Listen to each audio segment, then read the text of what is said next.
Alors, bonjour tout le monde. J'aimerais vous souhaiter une bonne après-midi. Et puis, ceux qui nous écoutent sur YouTube, bien, au moment que vous écoutez, on vous souhaite un bon moment.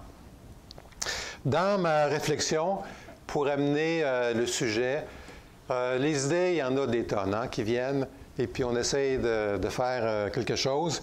Puis, je me disais, je vais préparer un gâteau. Beaucoup aiment la tarte au citron. C'est pas ça que je vous sers aujourd'hui. Il y en a qui aiment la quiche, c'est plus salé.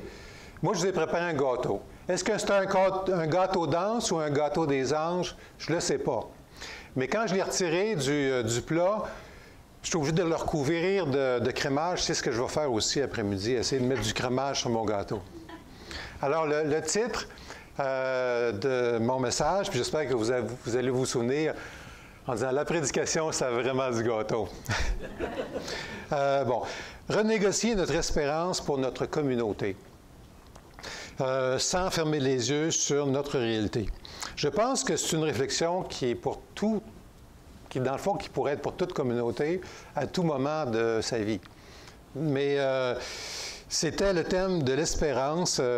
Yves, la semaine passée, il a parlé de Jonas, puis dans ces questions, il y amenait le fait, il y a des insatisfactions. Qu'est-ce qu'on fait de nos insatisfactions? Puis on a des attentes, souvent avec l'idée que les attentes sont non répondues. Alors, j'avais goût de ramener le terme de l'espérance. Et puis, donc, on va faire un petit bout de chemin avec ça. L'espérance qui est un thème qui est vraiment intéressant. On va même parler d'Abraham, Sylvie, avec l'espérance. Alors, on est appelé à se situer entre des attentes et une espérance et de la foi, mais aussi entre la réalité et le réalisme de nos situations, puis on doit conjuguer avec les deux. Alors, si on n'a pas d'attente, puis aucune attente, on est sur le chemin de la mort. On ne peut pas vivre sans attente, mais des attentes qui ne seront pas rencontrées dans nos vies. Donc, on doit pouvoir apprendre à négocier avec ça. Est-ce que si les attentes et les espérances doivent-elles être abandonnées lorsque rien n'apparaît à l'horizon? Qu'est-ce que vous en pensez? J'imagine que la réponse saine, ce serait non. Si on abandonne des attentes, en tout cas des espérances, ça va être un problème.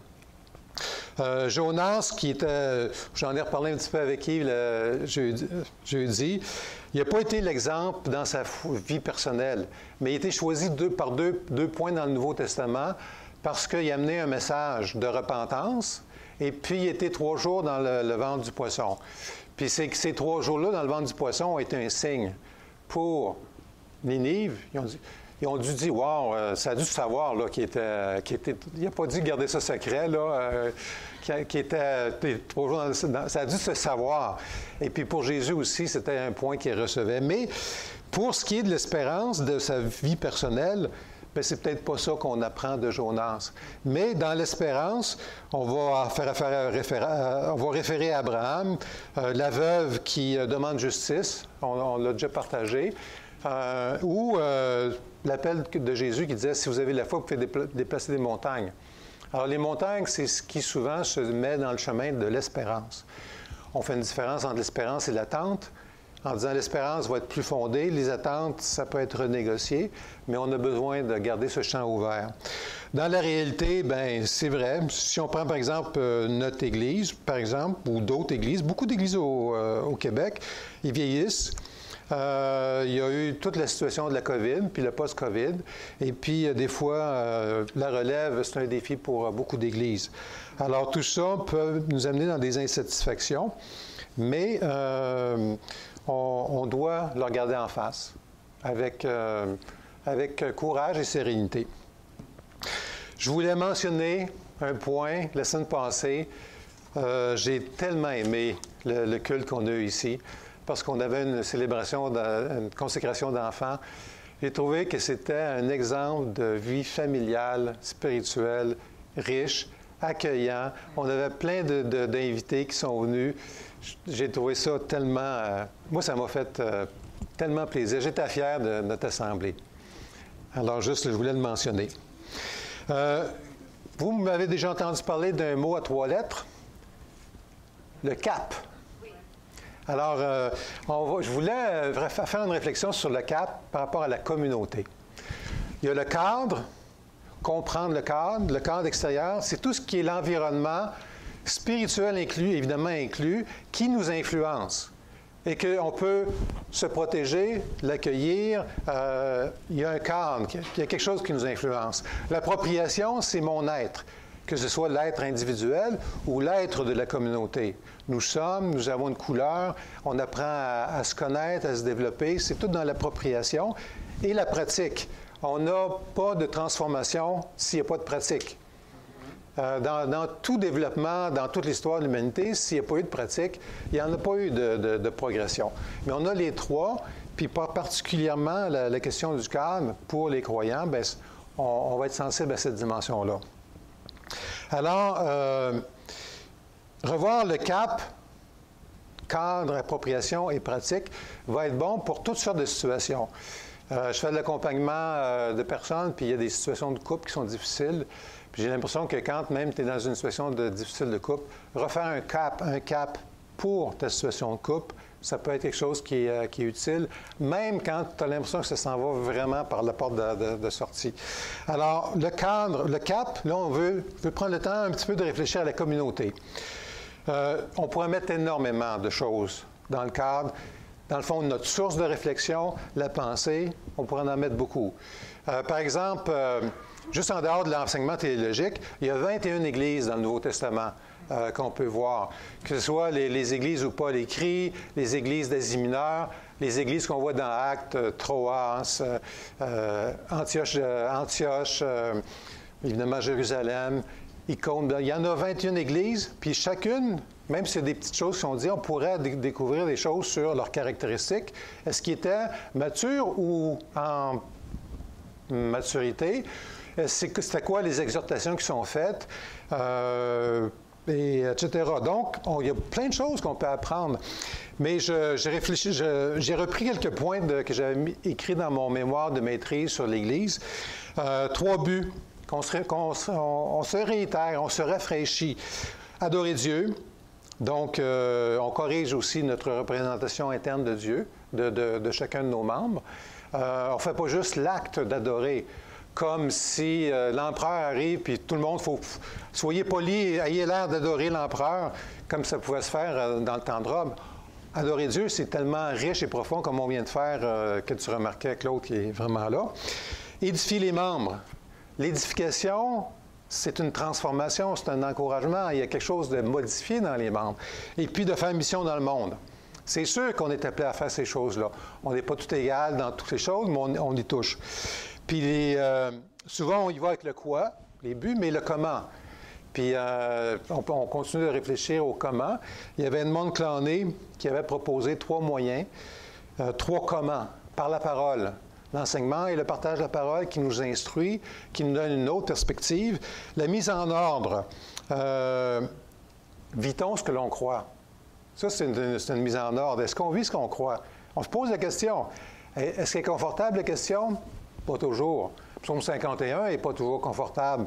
Mais c'est une question importante, tout à fait. Puis plus on est capable de la regarder avec confiance. Romains 8. Rien ne me séparera de l'amour de Dieu, alors je peux vraiment avoir pas peur de regarder est-ce que je vis ce que je crois, parce que je suis en sécurité.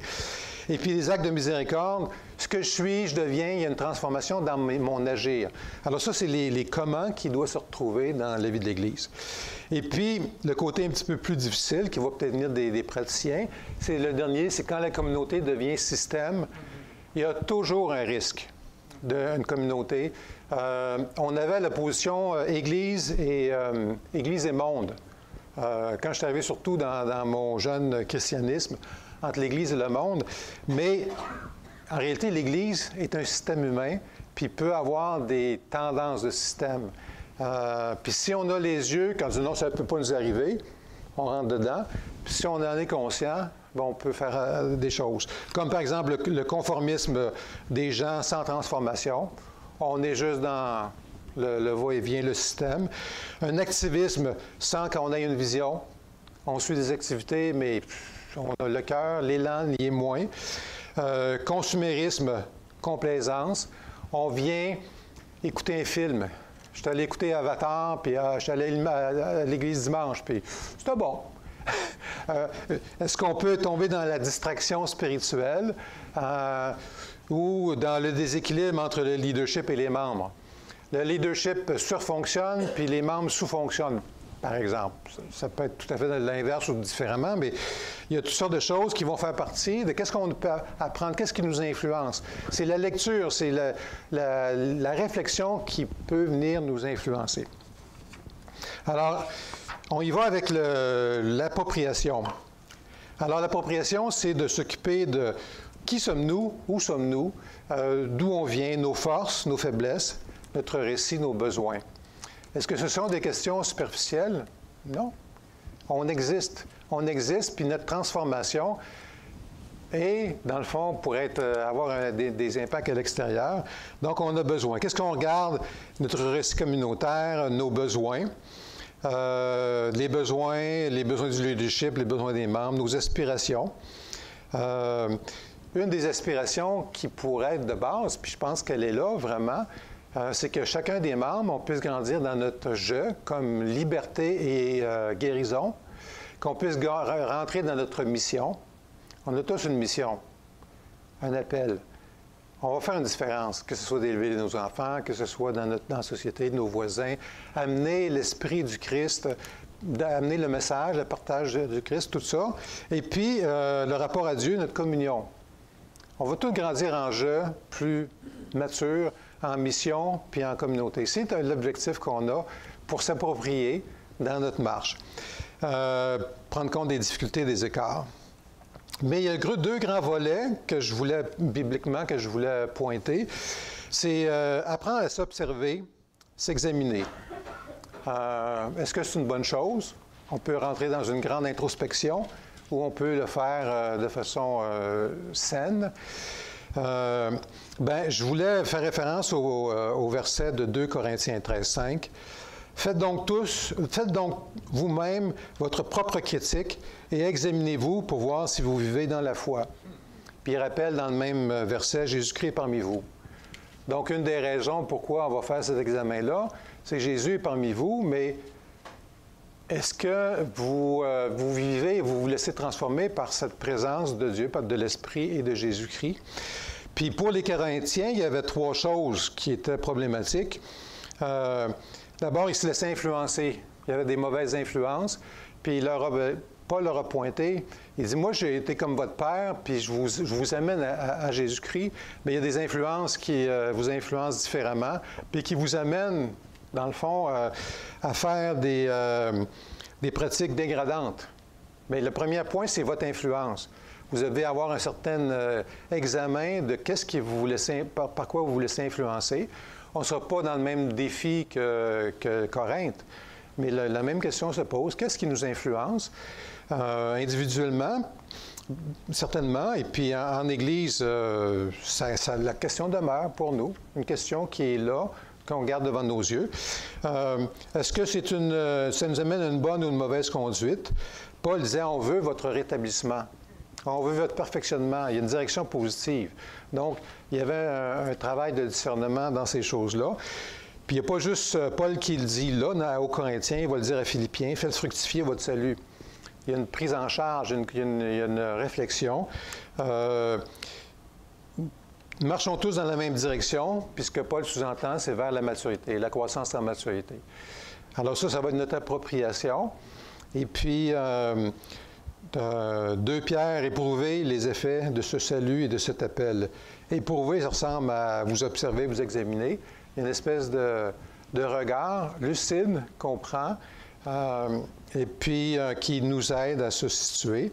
Et puis Jacques, si vous ramenez dans la voie juste celui qui s'égare, bien, on est tous à pouvoir réfléchir aux voies justes. Pas une voie extérieure moralisatrice, une voie interne où le cœur est transformé, où il y a vraiment un nouvel élan de vie et une marche avec Dieu. Alors ça, c'est des éléments de l'appropriation, mais je le complète avec justement l'espérance. Puis là, on rentre un petit peu dans le volet de la pratique. on identifie ce qu'on peut, ce quelles seraient nos forces à l'Église, puis je l'ai mentionné sur l'accueil. On est arrivé dans l'Église, puis j'en parlais avec Claude aussi, que de retrouver une famille, retrouver de l'accueil, une place où on est le bienvenu, puis qu'on a de la valeur, c'est sans prix. Ça a tellement une richesse puis une valeur. Et puis, c'est des forces. Puis, est-ce qu'on peut aller plus loin encore dans nos forces? Est-ce qu'on plafonne? On nous dit souvent, quand tu as des forces et des faiblesses, on a déjà entendu, il faut que tu travailles sur tes faiblesses. Souvent, les gens disent, écoute, tu vas travailler bien fort. Essaye de trouver des compensations par d'autres ou des choses pour tes faiblesses, puis vas-y dans tes forces. Amplifie-les, puis amène-les tes forces. Puis pour les faiblesses, il y a un certain traitement aussi, mais c'est pas de changer des faiblesses en force qu'il faut faire, c'est de réagrandir tes forces. Puis en tant qu'assemblée, ça va être la même chose. Connaître Dieu, le faire connaître, ensemble, bâtir la maison. Puis je mettais l'exemple de mon cabanon. J'ai bâti un cabanon en commandant les matériaux. Puis j'ai lu Matthieu 7, fait que j'ai décidé de faire un fondement avant.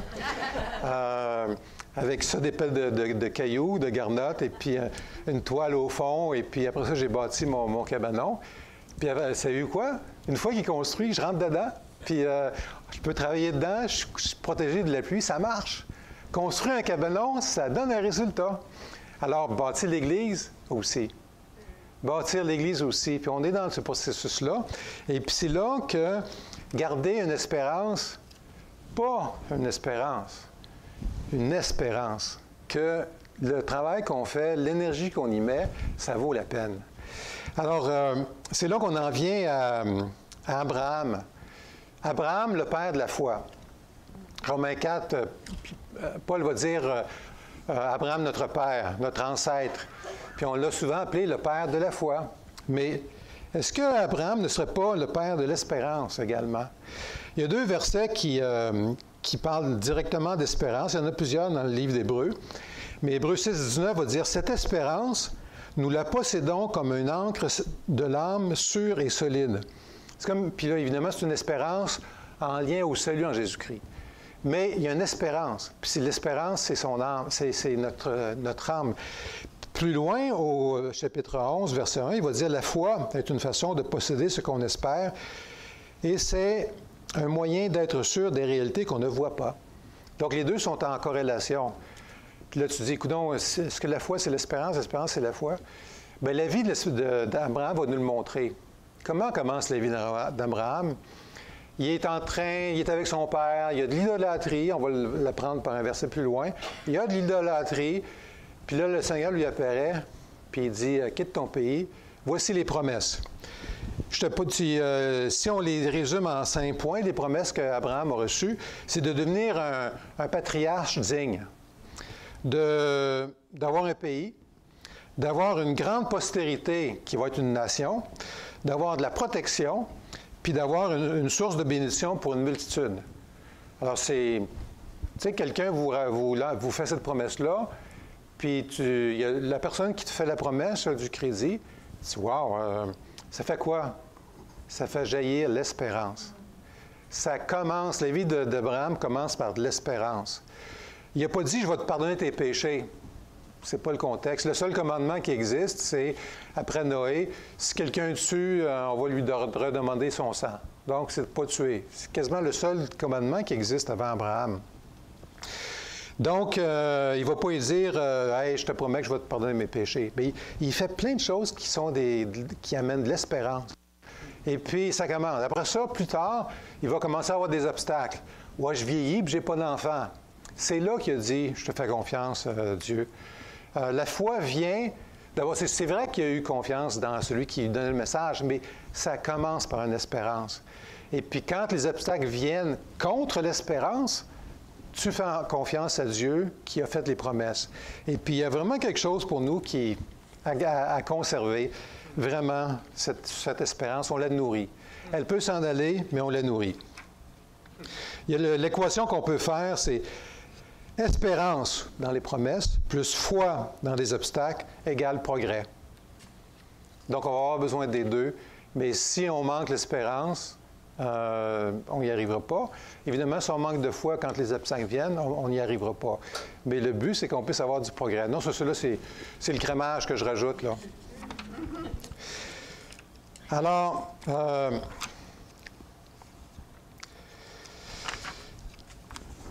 dans la relation, dans notre ensemble, il y a deux volets qui m'ont beaucoup aidé. Est-ce qu'on peut aller plus loin dans notre ensemble? Est-ce que l'ensemble, c'est le dimanche après-midi? Pour certains, le dimanche matin, par certains d'entre nous. Ou ça peut être autre chose. J'ai rencontré Louise, puis Jean-Pierre, puis Claude en dehors de notre cadre d'église. Puis je dis, écoute, il y a quelque chose que notre ensemble émerge aussi. Alors, il y a deux choses que je voulais vous mentionner. Pratiquer les nutriments relationnels, c'est par mon ami John Townsend, mon ami de loin, là, mais une connaissance pas livresque. Et puis, on peut grandir dans notre interrelation mutuelle en apprenant à être présent quand on est ensemble, à savoir transmettre du bon. Tu n'es pas juste à écouter, mais tu affirmes, tu donnes de l'encouragement, du respect, de l'espoir. 3, lui est un peu plus exigeant. Si les deux premiers sont faits comme il faut, puis qu'on pratique d'être présent, de s'accueillir et de transmettre du bon, ce qu'on apprécie de l'autre, il ne s'agit pas d'exagérer, mais de dire ce qu'on sent vrai, puis un point qui est vrai, ça joue à bâtir la relation. Ce qui nous amène de pouvoir faire les deux autres suivants, qui sont un peu plus défiants, aider à faire face à la réalité. Si on est dans une assemblée, puis que notre vie est secrète, on ne pourra jamais arriver là. Mais si on est capable d'avoir une vulnérabilité, puis des liens les uns avec les autres, on va pouvoir arriver à se faire des reflets sur notre réalité. Tu ne commences pas par ça. Mais si tu n'arrives pas à ça, tu vas toujours rester avec des relations qui sont pas dans la richesse, la totale richesse qui pourrait y arriver. Dans un contexte sécuritaire, d'accueil, de respect, de confidentialité, on veut pouvoir se rendre au numéro 3. Puis le 4e, c'est inviter à l'action le défi. Pourquoi on ne s'encouragera pas à être capable de telle chose? Puis écoute, on veut t'encourager, on veut te voir faire des pas, puis aller de l'avant. On a besoin. Puis la richesse de notre ensemble peut aller plus loin en pratiquant ces choses-là. L'autre après, c'est est-ce qu'on est capable de se révéler? Nos niveaux relationnels. On peut être dans le domaine 1 public. On a des activités, on parle un peu de nos activités, je vais magasiner, toutes sortes de choses qu'on fait qui sont dans le cadre de l'activité, qui est un peu un domaine public. On peut aller un peu plus loin dans le domaine des généralités personnelles, dans lequel je peux partager mes pensées, mes projets, mes activités, qu'est-ce que tu as fait en fin de semaine, où tu t'en vas en vacances, qui est un niveau, qui est plus dans un niveau de généralité. Encore là, si on grandit dans notre mission d'être famille et d'être ensemble, on va vouloir aller vers les autres.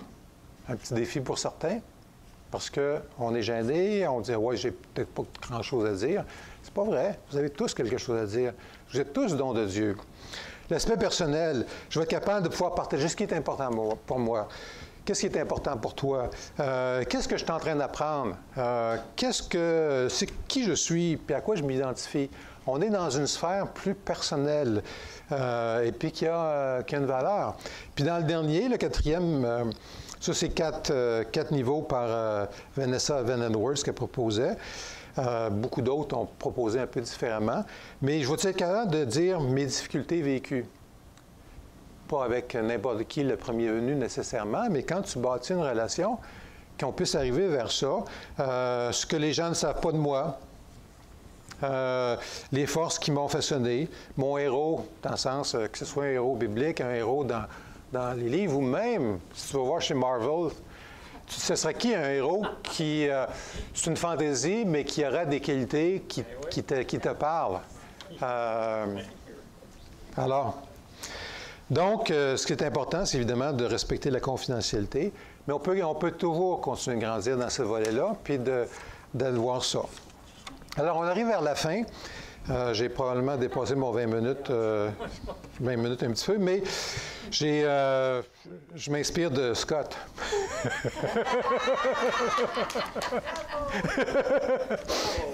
Bon, je cherchais une courbe de croissance en maturité. Fait que j'ai demandé à Google, j'en ai pas trouvé, alors j'ai décidé de prendre la courbe Dow Jones de la bourse pour me donner une courbe. Puis ça, c'est la courbe qui allait de 1800 à 2020. C'est une courbe pour les mathématiciens qui est logarithmique, parce que si on la mettait directement, ce serait une courbe comme ça, là. Mais j'ai dit, ça ferait une belle courbe. Je serais fier si c'était ma courbe de maturité qui serait comme ça. C'est sûr qu'il y a du va-et-vient comme ça, mais je dis, est-ce que ça se peut que ça ressemble plus au petit carré rouge, ma vie, là, en disant, wow, une montée, wow, une grosse descente. Ça, c'est le trou de 1930. Puis une certaine remontée en disant, je vais-tu remonter même où ce que je me sentais avant ou quoi? C'est plus pour nous aider à réfléchir que nous avons.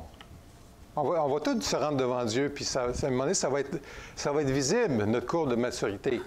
Il ne s'agit pas de se condamner. Les 3 petits points que j'ai mis en haut, là, ils sont fondamentaux. On ne pourra jamais. Le 3e, là, accomplir et grandir et le progrès, peut-être c'est ce qu'on vise. Ou c'est peut-être ce qu'on a abandonné de viser. Mais ça a déjà été fait partie de nos vies, puis en espérant que ça fait encore partie de nos vies, mais on ne commence pas par ça. Si les 2 premiers ne sont pas établis et réétablis et réétablis, on a de la misère avec le 3e. Mais si on garde accès aux 2 premiers, on va continuer. Le 3e va arriver. Donc, c'est avoir un accueil sécuritaire, l'Évangile. D'une part, Dieu, son accueil de Dieu, pardonner, réconcilier, tout ce qui était fait en Jésus-Christ, le don de l'Esprit, c'est là. Est-ce qu'on l'oublie? Oui. Puis il y a des journées où tu l'oublies, c'est pas là pantoute. Ça demeure vrai. Qu'est-ce qui fait qu'on se le rappelle? Oui, méditer l'Écriture, aller à l'Église, mais le reflet qu'on se fait les uns aux autres nous rappelle cette réalité-là, que oui, nous sommes accueillis. Même quand ça ne va pas bien, même quand tu t'enfarges, c'est le fondamental. Le 2e, qui je suis avec ça? Qui je suis? J'ai une dignité d'enfant de Dieu. Fils et fille de Dieu. On est adopté. On a une nouvelle identité. On est mis dans l'alliance. On a une dignité. On est image de Dieu. Alors, qui je suis est important. Ouais, je ne sais pas grand-chose. Je suis moins que les autres. Faux. Tu es ce que tu es. Tu as une valeur. Tu es un don. Tu as besoin de retrouver cette identité qui nous est donnée par Dieu dans son regard, dans la nouvelle création. Et 3e, ensuite, tu peux accomplir puis grandir avec progrès, comme 3e lieu. Est-ce qu'on veut se rendre là? Bien sûr, je le souhaite. Il y a eu des temps où je ne voulais plus parce que j'ai abandonné un petit peu. Je me trouvais mort des fois, mais on peut revenir, puis ça fonctionne les 3. Puis en bas, quand on veut évaluer notre courbe, peut-être on pourrait dire, écoute, moi, je ne veux pas regarder. Hey, tu as 70 %. Puis là, tu as 60 %. Tu as 90 %. Bien, si on est juste dans le mode d'évaluation fixe, un mode d'évaluation fixe, c'est comme, il y a 2 options. Tu es super content, puis tu ne changes pas. Tu n'es pas content, puis tu ne changes pas. Ça va rester pareil. Donc, ce mode-là d'évaluation, il faut sortir de ça. Le mode d'évaluation, c'est, regarde, tu es accueilli, tu as ta pleine dignité, mais regarde, ton niveau de maturité, là, il est bas un petit peu. Mais tu peux apprendre. Tu as de la grâce. Et puis, on peut apprendre en tant qu'assemblée de rester actif dans tout ce qui peut nous caractériser dans la communauté. Alors, alors voilà. Je ne sais pas s'il y avait des questions de réflexion ou pas aujourd'hui. Alors, il y en a 3 possibles que je propose. Sur le cadre, comment se vit votre rapport à la communauté? Que recevez-vous? Que donnez-vous? Croyez-vous que le Seigneur est satisfait de notre communauté? C'est des grandes questions, mais toute question nous fait cheminer. La deuxième, s'approprier. Quelle serait votre espérance pour la communauté en lien avec vous? Puis 3, pratiquer. Quelle activité de la communauté aimez-vous particulièrement? Aimeriez-vous d'autres types d'activités? Qui est juste des propositions de réflexion. Alors voilà, merci beaucoup à tous. On se rappelle donc, on peut s'observer puis s'évaluer. Élever puis cultiver l'espérance est tellement, tellement important. Et puis on est tous capables de s'encourager à cultiver cette espérance. Merci beaucoup.